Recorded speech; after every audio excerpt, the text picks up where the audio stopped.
Assalamualaikum warahmatullah. This is your Triple 4854. Today's experiment is on link level simulation in MATLAB 5G. So before we start with our actual experiment, let's give you some context.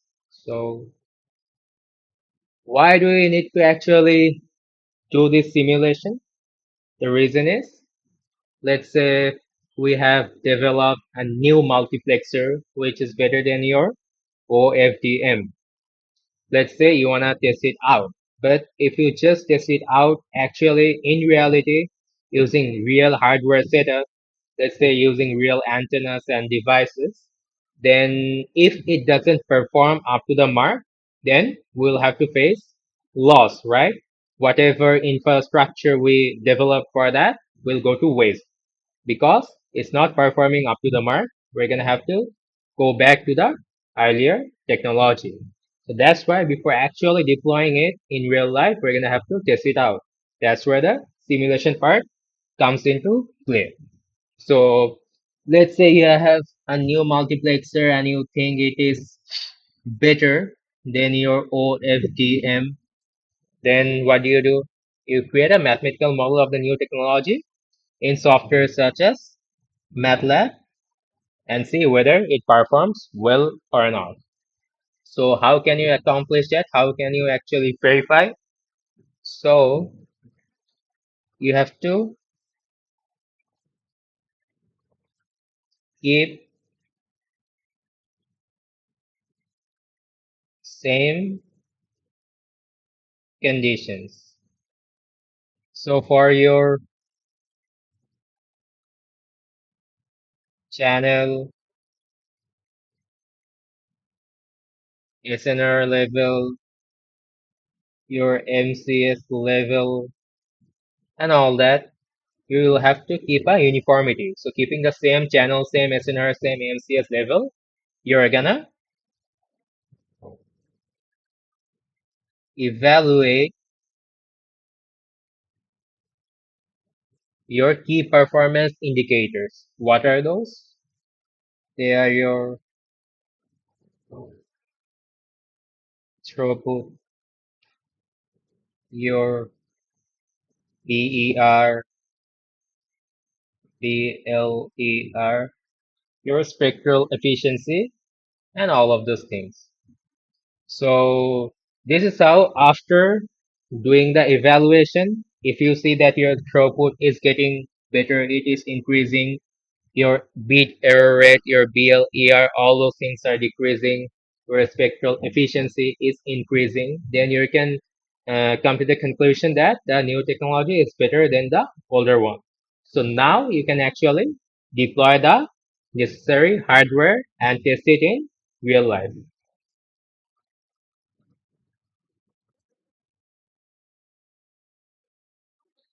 So what are the types of the simulator available in our MATLAB? So the one that we're gonna use is 5G link level simulator, but we actually have two types of simulators. The first one is the system level simulator, which simulates the entire system, and the second one is your link level simulator. These are all part of the Vienna 5G simulator, and we're gonna use the Vienna 5G link level simulator for our today's lab. So your simulators of two types.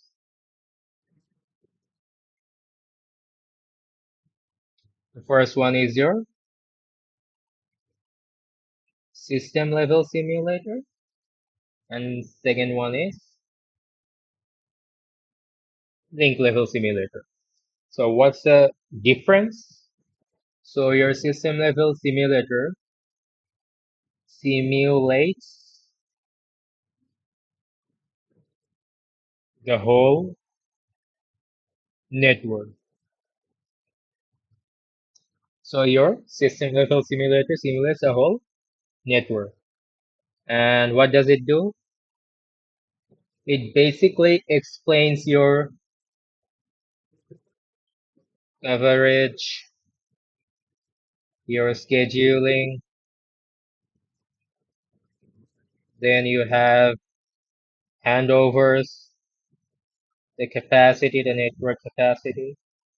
So these are the things that are explained or evaluated by your system level simulator. On the contrary, your link level simulator basically works with just links. For example, a link between a single base station and a user equipment. So it simulates link or links. And what does it do? It evaluates your throughput, BER, BLER, and all of those things. So, in our today's lab, we will deal with our link level simulation. So, I think now we can get started. So, as I told you earlier, we're going to use the Vienna 5G link level simulator. Why are we going to use it? Because it is one of the most widely used simulators for our 5G physical layer.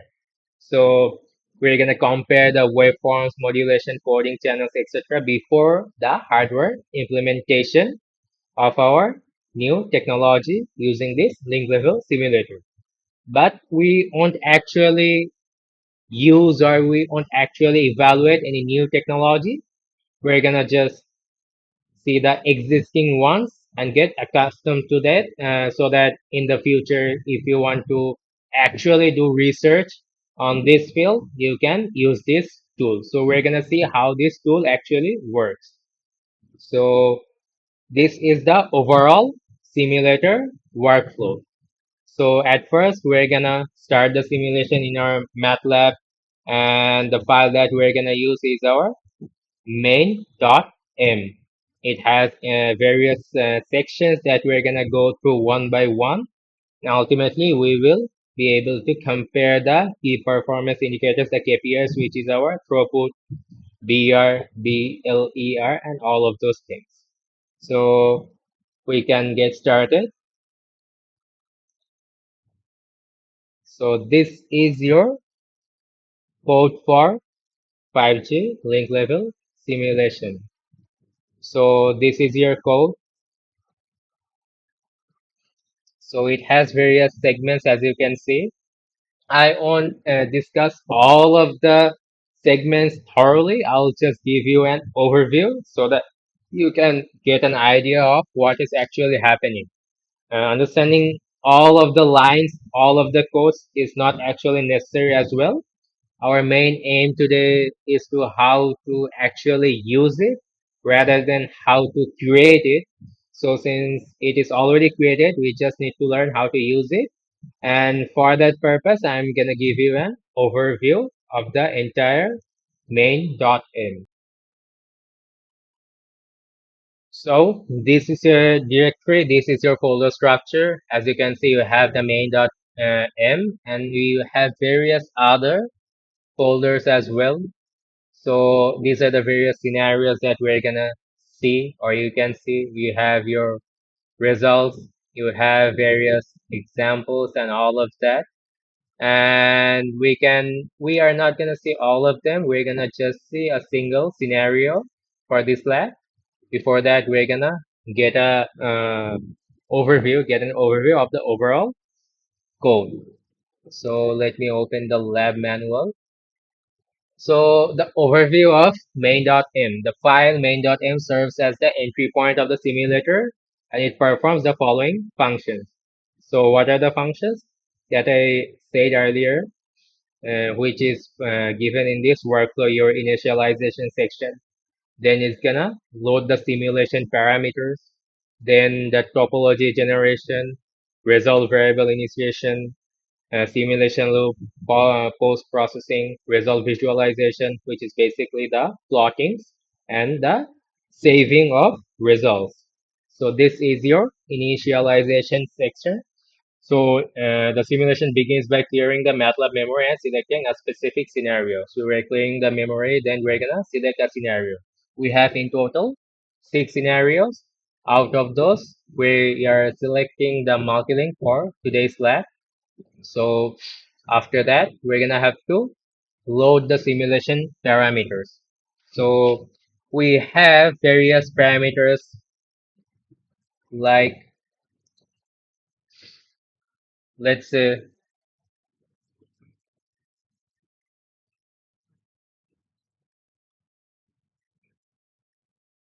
we have our channel, we have our bandwidth, we have our waveform, OFDM or what? We have our number of frames and various other things. So all these parameters will have to be loaded before we can actually run our code. So that is done by the initialization, the loading parameter section, the loading simulation parameter section. So this is the command in your MATLAB code that loads the simulation parameters. So if I go back to the code, you see, this is the line that will load all the simulation parameters. So after the simulation parameters have been loaded, we have to generate the topology. So we have basically three things that we are gonna generate, which is our links, which is the number of base stations, and the user equipment number.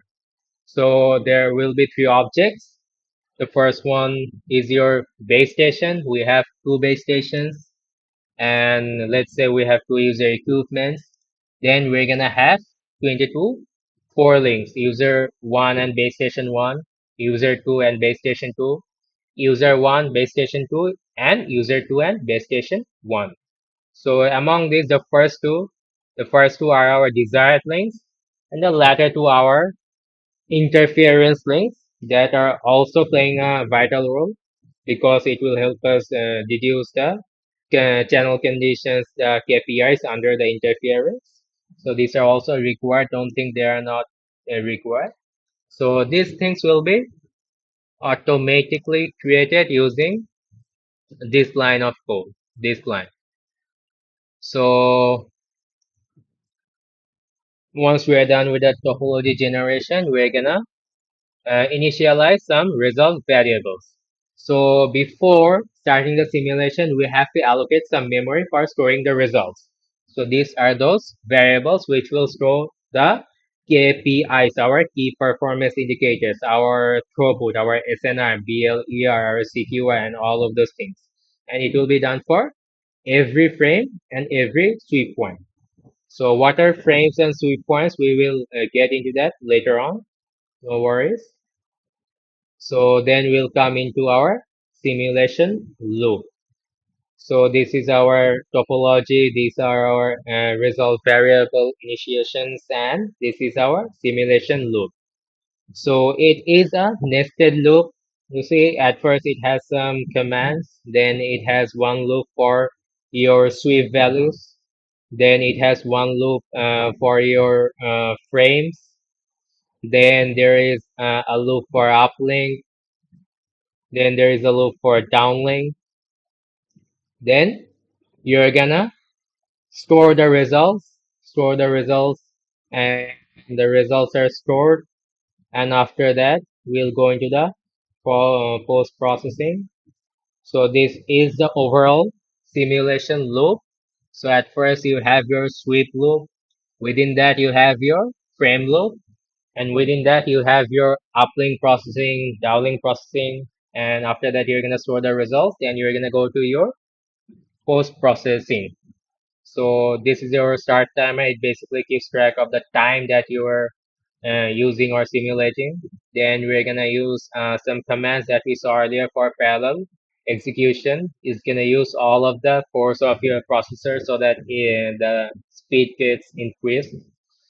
And you're gonna create a random stream because let's say for various sweep points, you want to use various noises and various fading realizations. So without creating this or without executing this command, you're gonna see that all of the sweep points will have the same noise and same fading realizations, which will not give us our desired output, right? So for different sweep values, so you're gonna need to use new noise and new fading realizations. That's why we're gonna write this line of code, or that line of code is already written. And now, after all of these things, we can get into our main sweep loop. So our simulation loop starts here. We have discussed all of those things. Now we're gonna start with the sweep loop. So our sweep loop is the outermost simulation loop, and we have a designated range of sweep values, which is, let's say, -10 to +10. Let's say it is our SNR values, and it is increasing with an increment of 5. So we're gonna see our simulation sweep loop. So we're gonna see our simulation for 5 sweep values. So we're gonna see it for -15 dBm. We're gonna see it for -10 dBm up to, let's say, 15 dBm milledecibel. So for all of these different sweeping values, we're gonna simulate our code. So we can say will have 5 different simulations, first 5 different simulation loops. Each sweep executes a complete network simulation. So there will be 5 network simulations. So configure current sweep. So these lines of codes basically updates the current operating points. For example, the current SNR may be 5 dB, or the current transmitting power may be 20 dB, depending on what is being swept. So you can sweep the SNR, you can sweep the transmitting power and all of that. And you can configure the current sweep value using these lines of code, the current operating point. Then there are lines of code for your building the network, your initialization. Then you have the main thing, which is your frame loop. I will discuss the frame loop a bit. So your frame loop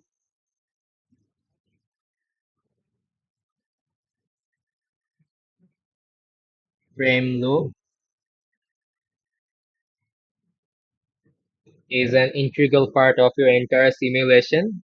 So what is exactly a frame? A frame is one short period of time during which the data is transmitted or received. During which the data is transmitted or received. So the entire process from the generation of bits to transmission to evaluation of your KPIs, your throughput, your bit errors and all of these things are done inside a frame. So let's say if you have 100 frames, 100 frames. So you will do all of these things from bit generation to transmission to KPI evaluation 100 times. So why do we actually need such arrangement? Why can't we just do it in a single frame? The reason is that for a single frame, for a single frame, for one frame, let's say we get a BER of 0. For whatever reason, we're getting it 0, right? So does it actually imply that our system is perfect, that there is no error? No, obviously not. So for particular parameters of the channels, we are getting this BER, but for other parameters, when the channel conditions change, we are definitely gonna get some BER, right? So what do? We take, let's say, about 100 frames, then we measure the KPIs, and then we do an average of the KPIs. So for each of the frame, we're gonna compute the throughput, and then we're gonna do the average of the throughput to get the optimized or the most practical or plausible value of the throughput. So that's the reason we will need to simulate multiple frames so that we can get a practical or real world reflected result. So that's the essence of having frames. So you're gonna simulate it for all of the frames. Inside each frame, you're gonna update the channel. You're gonna do link adaptation, generate waveform, pass for the channel, add the interference, add the noise, then finally decode and measure the performance. So after the frame loop, or within the frame loop, I should say, we have your uplink as well as your downlink loop. So inside your frame loop, you have your uplink and downlink loop for your uplink and downlink processing. So your uplink simulation goes from your user equipment to your base station. For each case, you're going to generate the signal, create the wireless channel, and do all of those things in the interference, noise, base station receiving, decoding that I mentioned earlier. Since these are happening inside the frame, these are actually executed for your uplink, and after that for your downlink as well, which goes from your base station to user equipment, go through the exact same steps or processes to ultimately what should I say, measure the KPIs. So we're done with the uplink and downlink processing, then storing the result. Okay. So for measuring the result, we're gonna have to store it, right? We're gonna have to store the results. So store the result. So these are the lines of code that will store the result. This is your parse width result. And after all the frames have been simulated, all of the frames, BLER, throughput, CQI, and all of the KPIs will be stored in this simulation result. So we are done with the simulation loop. Now we just have the post-processing loop or post-processing lines of codes to discuss and saving the result. So the post-processing, so after all the sweeps are completed, let's say for downlink or uplink, we're gonna have to compute the average, right? What I told you earlier. After doing the simulation for 100 frames, we're gonna have to average it out. We're gonna have to find the average values for our KPIs. So this is done in your post processing. Post processing. So your post processing will average out your KPIs. So this will find the average of your BLE, your throughput, your SNR, and all of those things. And then we're gonna have to visualize our results. So results dot plot results. So this line of code will visualize your output. Results dot plot results will basically visualize your output for your uplink. This is the one which will visualize. And for your downlink, this is the line which will visualize or plot the curves. And ultimately, we're gonna have to save the results. So if we want to, use the same channel conditions, if you want to evaluate the same parameters using the same conditions, there's no need to rerun the MATLAB code again. So you can just save the result and see it again at a later time when you need to evaluate the performance. So that's why you have to use these lines of code. So you have your results here. So these are the various results of various simulations that I ran.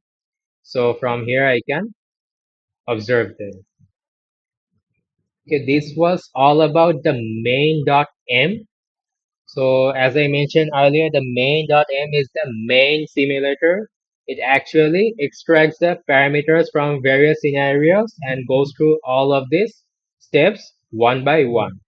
And in our today's lab, we're gonna see the multi-link scenario where we will have multiple links and we're gonna then evaluate the KPIs, the key performance indicators.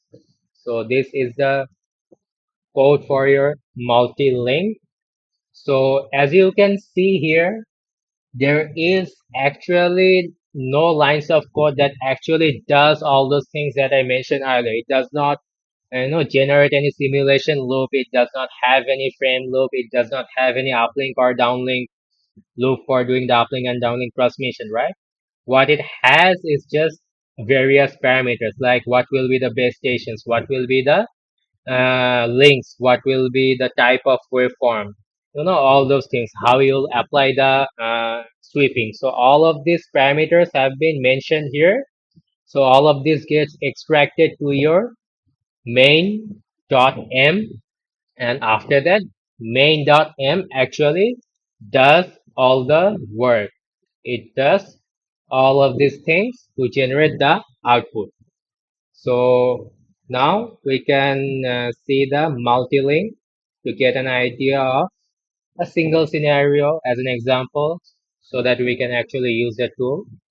So the purpose of using the multi-link. So the multi-link scenario investigates your inter-numerology interference (INI) between users employing different subcarrier spaces. So let me explain this a bit. So why does this numerology difference create a problem in our case? So for that, we have to first understand what this numerology stands for. So basically, your numerology is your subcarrier spacing, and in 4G we had just a single numerology or single subcarrier spacing, which was 15 kilohertz. And due to this single numerology, we had the property of orthogonality, as simple as that. But in 5G, in 5G, we have four different subcarrier spacings. We have our 15 kilohertz, we have 30, we have 60, and we have 120 kilohertz of subcarrier spacings. So what is the problem? So the problem is due to different subcarrier spacings, we have different time periods. Different time periods. As we know, time period T is basically the inverse of your subcarrier spacing. This time period is basically the time period for your symbols, right? So for different symbols, you're gonna have different time periods, and that will cause the loss of orthogonality. So loss of orthogonality. So this is the main issue. Our subcarriers are no longer orthogonal. So what's the issue with the laws of orthogonality? We're gonna have interference. So this interference will cause our throughput to decrease and our block error rates and the other KPIs to increase. So that's the reason we're studying this multi-link scenario to observe the inter-numerology interference in 5G. So what will be the network topology? Well, if I show you the code directly, you'll understand. At the very beginning, you'll have to define the nodes, your base stations, and your user equipments. Then you're gonna have to establish the links: user one, base station one, user two, base station two. These two are your desired links, and you'll have to create some interference links which will be created automatically using this automatic command. And your overall link will look something like this. User 1 and base station 1 will have desired link. User 2 and base station 2 will have another desired link. And this cross link will be the interference link. And what will be the received signal? Well, it's basically for, let's say, base station 1 is receiving from user equipment 1. For the uplink transmission from user equipment 1 to base station 1, the received signal at base station 1 will be the desired signal from your user equipment 1 plus the interference from your user equipment 2 plus your Gaussian noise. So your formula for received signal will look something like this. Then we have our virtual single cell concept. So basically, the simulator only allows one numerology per cell. So if you have a single cell, you cannot simulate two different numerologies. You cannot assign two different subcarrier spacings. So what we're gonna do? We're gonna assign two different subcarrier spacings for two different cells, and we're gonna create the interference link that we just showed earlier, and then effectively or essentially it's gonna work as a single virtual cell emulating two users located having two different numerologies or two different subcarrier spacings. So this is all here. Then this is another important part, which is your sweeping parameter. So a sweeping parameter is your transmitter power of the user, your user transmission power. And these are the sweep values. It will start from 20 up to 40 with an increment of 5 decibel m milledecibel. And this is your application of sweeping. So 0, 1 basically means apply sweep to the second user only. So the first user will have a defined or a constant power, transmission power, while the second user's power, transmission power will be swayed from 20 to 40. So this is another important parameter, your number of frames. So as I mentioned earlier, each frame executes the simulation, entire simulation every time. So for 20 frames, there will be 20 different simulations every time for each of these sweep values. So for 20 decibel, there will be 20 simulations for 20 frames. And as we get to 25, 30, 35, 40, we'll have to simulate the frames again and again. So these are all written here. These are your sweep parameter, which one is doing the sweeping. And then we have our numerology configuration and frame duration matching. Okay. So if we go here, mm,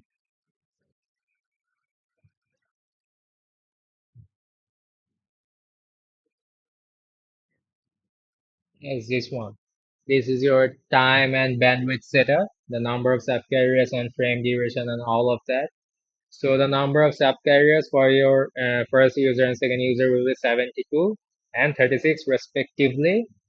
These are your subcarrier spacings. For the first one, we're allocating 15 kilohertz. For the second one, 30 kilohertz. So the number of symbols in time domain will be 50 and 30 because we have to make up to 1 millisecond frame. Radio frame has to be 1 millisecond. For that, we're gonna need 15 and 30 symbols respectively, and we're gonna have this number of guard symbols, and this will be the sampling rate will be automated. So all of these are written here. I can explain it.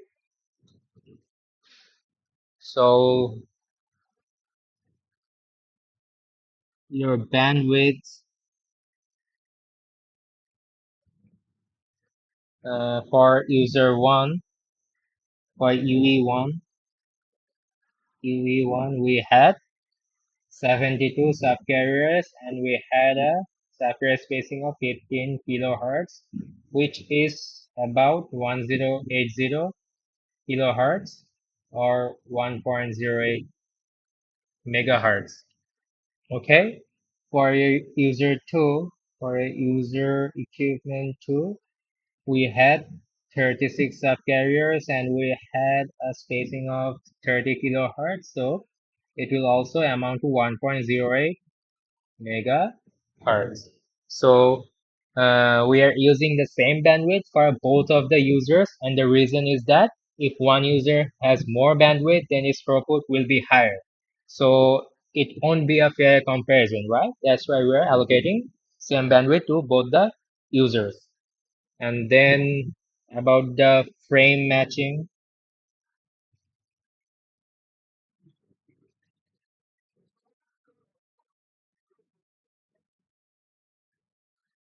So we have a 1 millisecond frame. If I show you the time frequency time grid, this is the one you have here, 1.08 megahertz, 1.08 megahertz, and the time domain scaling is 1 millisecond. As I mentioned earlier, there will be 15 symbols for this and 30 symbols for this. So the calculation is like this. Let me show you. So we know our T symbol is 1 over del F. So let's say our for 15 kilohertz, our T symbol will be 1 over 15,000, which is approximately 66.67 microseconds. So if you multiply 15 symbols, each symbol having 66.67 microseconds, you're gonna end up with 1 millisecond frame. And for our 30 kilohertz, our T symbol, 1 over 30,000, which is basically 33 point, I think 33 microseconds. So 30 into 33.33 microsecond is equivalent to 1 millisecond. So in this way, we are getting this table: cell 1, subcarrier spacing, number of symbols, frame duration; cell 2, 30 kilohertz, the number of symbols 30. We're also getting a frame of 1 milliseconds. So this is your resource allocation. And one thing that you can see here is your guard band. This is your guard band. I will get into that a bit later. So I want to see the allocations of resources. So this is determined by our scheduling. So my user 1, which has 72 subcarriers, will have 34 used and 38 unused subcarriers or frequency carriers. And for the second user, we're gonna have 36 subcarriers in total. Out of those, the first 19 will be unused. User 2 will only use the latter 17 subcarriers. So what is the significance of this?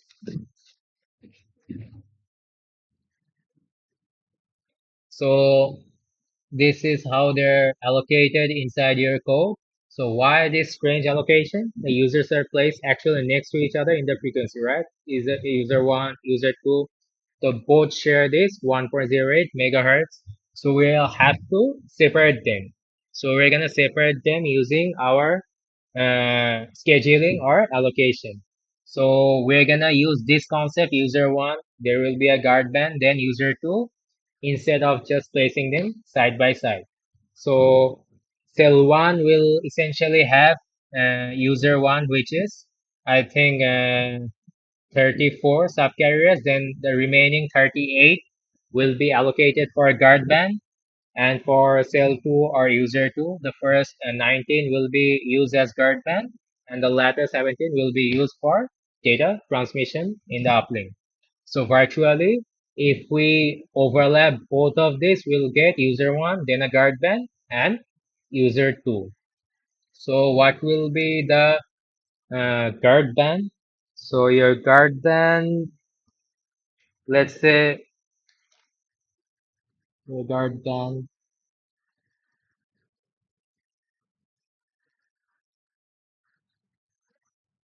it will be separated in two parts. The first one will be on 15 kilohertz side, and the second part will be on the 30 kilohertz side. So out of the 38 unused by user 1, there will be two subcarriers which will be completely unused. So out of the 38, actually 36 will be on the other side, will be on the side of the 30 kilohertz. So the remaining two will be used for your guard band. So the calculation will be like this: 2 15 kilohertz equals to 30 kilohertz. Then for your 30 kilohertz, out of the 19 unused, there will be one which is completely unused. The remaining 18 will be used by the user one. So one completely unused. So it will basically be 1 into 30 kilohertz equal to 30 kilohertz. So my total guard band will basically be 30 plus 30 equals to 60 kilohertz. So if you see the figure, you'll understand how it is actually happening, how are they allocated, how the guard band is allocated on all of those things.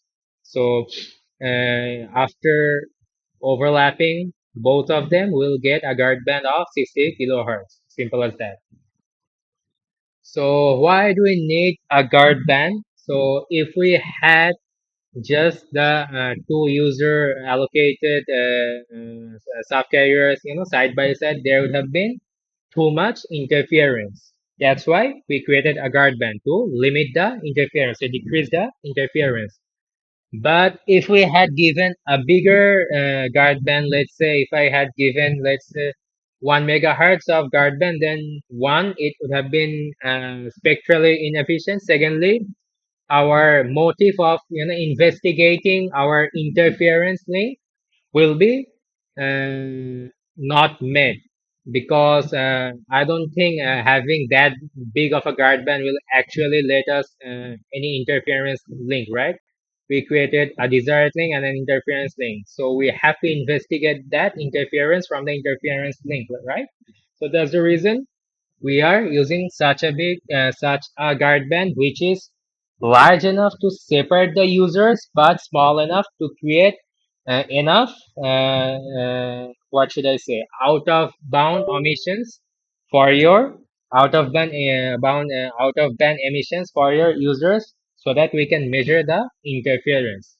So our out of band emission is basically, our OFDM subcarrier is actually a sinc function whose spectrum extends up to infinity. As we know, your sinc function has an infinite spectrum and energy leaks outside the allocated bandwidth.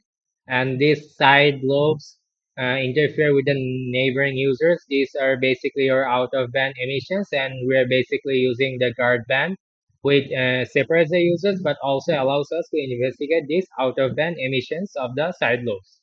So that's the function of your guard band and why it is kept, large enough to separate the users, but also small enough at the same time to create the out of band emissions, to create the measurable interference. So this is the overall code execution. So this is basically a more thorough flow of the main.m that I showed you earlier. So loading the multi-link parameters, generating topology, initializing the links, applying the sweep value, starting the loop, generating uplinks. We didn't use any downlink signals here. It was just uplink communication, propagation through the channel, interference, adding noise, receiving, then calculating the KPRs, your SNR, throughput, BLER, storing the frames, storing the sweep results, doing the post-processing, averaging it out, plotting the results, and finally saving the results. So this is your expected result section. We're gonna see this later on after we actually simulate it in MATLAB.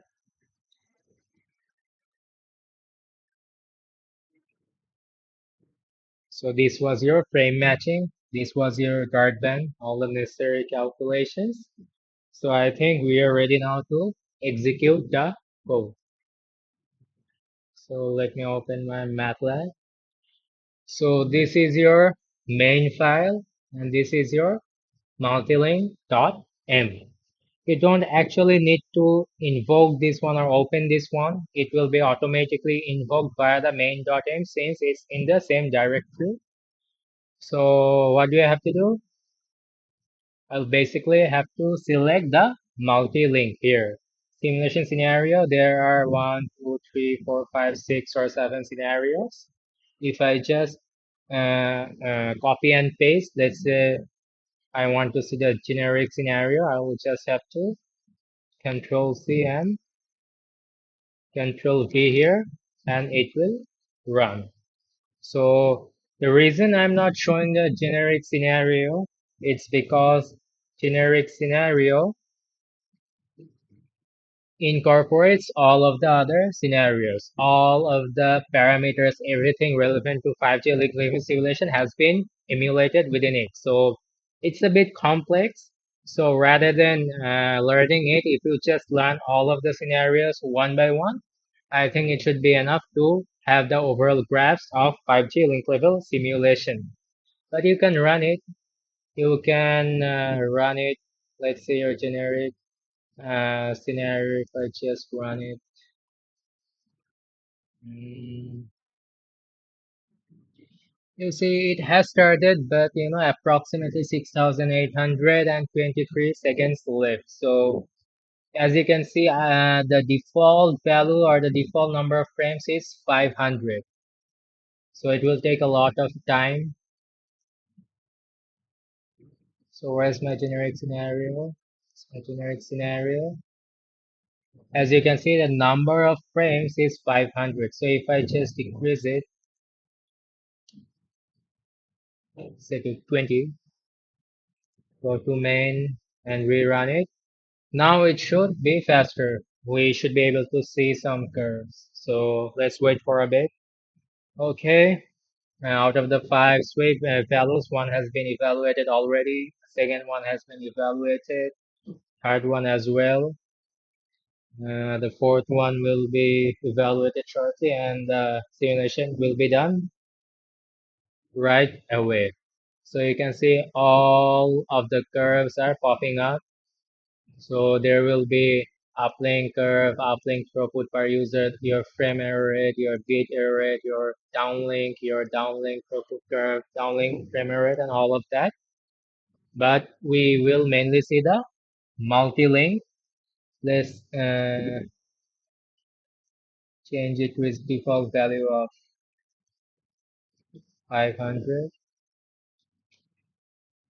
For a multi-link, the default value, I don't exactly remember, but I think it was 100 or 500, and this was from 10 to 50 if I'm not wrong. I change it to our necessary configuration, necessary number of frames, necessary number of sweeping values. So we have 5 sweeping values or 5 sweeping points, 20 with an increment of 5. So 20, 25, 30, 35, 40. So there will be 5 sweeps, and in each of the sweeps there will be 20 frames, which will simulate one by one. So it will be kind of like this. So let me just change it to multi-link. Control C, Control V, and rerun it. So it will be over very quickly since it does not have all of the parameters like the generic scenario. And as you can see, we have already uh, gotten the outputs. So if I explain it, you'll see you're applying bit error rate. So what are we doing? So I don't know if you remember or not, but we applied the sweeping to the second user. So first user is 0 and second user is 1. So basically this means your sweep has been applied to the second user only. So by default, all of the user and base stations will have 30 decibel or milledecibel power. But as we're applying a sweep to user 2, we're gonna say that the user 2's uh, transmission power is increasing from 20 up to 40 with an increment of 5. So if I go back to the curve, so the blue one is for user 1 and the orange one is for user 2. One is for coded, the solid is for coded, and the broken line is for uncoded. Coded as in adding redundancy and all of that so that your beta rate decreases. So as you can see, the coded one has a lesser BER than the uncoded one. So for same applies to the second user as well. But our main aim is to see how our interference is acting and how it is affecting our KPIs, our uplink beta rate, our uplink throughput, and all that. So for user one, you see the bit error rate is increasing. The reason is my user 2 power is increasing. So my user 2 power is increasing and it is acting as an interference. So as the interference is increasing, my bit error rate for user 2 is also increasing. But the opposite happens for user 2. User 2, its power is increasing, its transmission power is increasing. So it's self-explanatory that its bit error rate will decrease correspondingly. So for user 1, the interference is increasing, which is increasing the bit error rate. And for user 2, the transmission power is increasing and the bit error rate is decreasing. So we have a few more curves as well. This is the uplink frame error rate. I think it is the same as that of your bit error rate. Same thing applies. Your frame error rate for user 1 is increasing, but for your user 2, it is decreasing. Then we have your throughput, your uplink throughput per user. Same thing for user 2, your throughput is increasing with the increase in transmission power. But for user 1, the blue one, your throughput is decreasing. And we have another, this is sum throughput. Your sum throughput is same as the per user throughput in this case because there is just a single user per base station. So your sum throughput is basically the throughput for each of the base stations. Since each of the base stations serves just only one user, it is equivalent to the user throughput. So it's the same as that of your user throughput. So for user one, base station throughput is decreasing, and for user two, it is increasing. So if we see our result and discussion section, so I have given you a curve, or I should say a figure for the entire simulation process. So user 2 transmission power is switched from 20 to 40 milledecibel. The power for user 1 is fixed.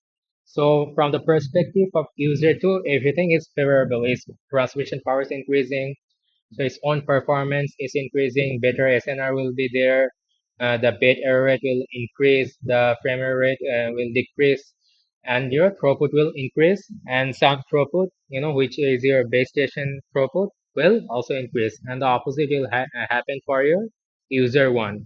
Its interference will increase, its bit error rate will increase, frame error rate will increase, throughput will decrease, and the base station sum throughput will also decrease.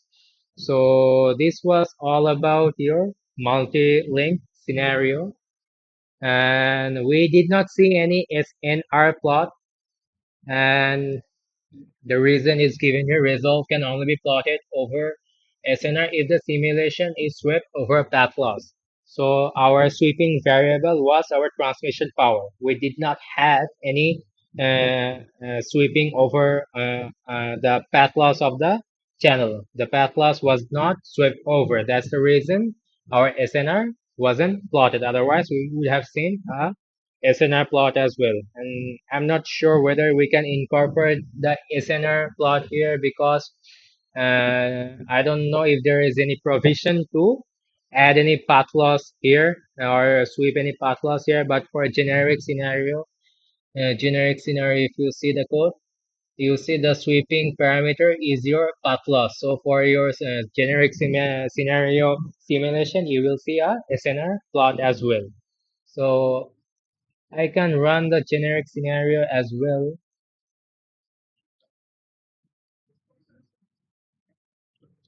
Okay, let me change this to 20, otherwise it's gonna take a lot of time. So main. So I ran it earlier. Let me show it to you. You'll see now it's just 20 frames, so it will be faster. And the transmission power here is also 30 for the user equipment as well as the base station. And it has various other factors and parameters. And as you can see, there will be some sort of SNR plot, uplink. For some reason, the SNR plot is not being shown. Warning, some profit results cannot be plotted over SNR. They have been plotted against path loss instead. Okay.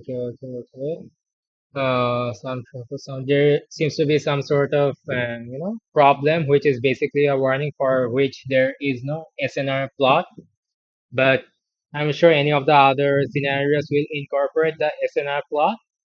And the thing is, there is no need to understand each of the lines. There's no need to understand the entire code line by line. So what you can do, you can basically get an overall idea of each of the codes and then run it to see the corresponding outputs. So I think this should be enough for today's lab. This is a generic scenario. You have NOMA, you have massive memo and all of this. So all of the codes are pretty, well documented. Every line has a corresponding documentation and a corresponding comment which describes what it actually does. You can also use ChatGPT in order to understand all of this, and you can try to run these codes on your own and see the corresponding output. And my suggestion will be to at least see two more scenarios. I've shown you the multi-link already. You can see, let's say, NOMA. You can see the generic if you want, or you can see the massive memo. It's up to you which you want to see. It's up to you. And this is your lab manual. I have prepared it pretty thoroughly. If you read it, I'm sure it will be, self-explanatory. And this is for your lab report. And this is it for today's lab. I hope I was able to make you guys understand the overall concept of your 5G link level simulator. And thank you for listening to me. Assalamu alaikum wa rahmatullah.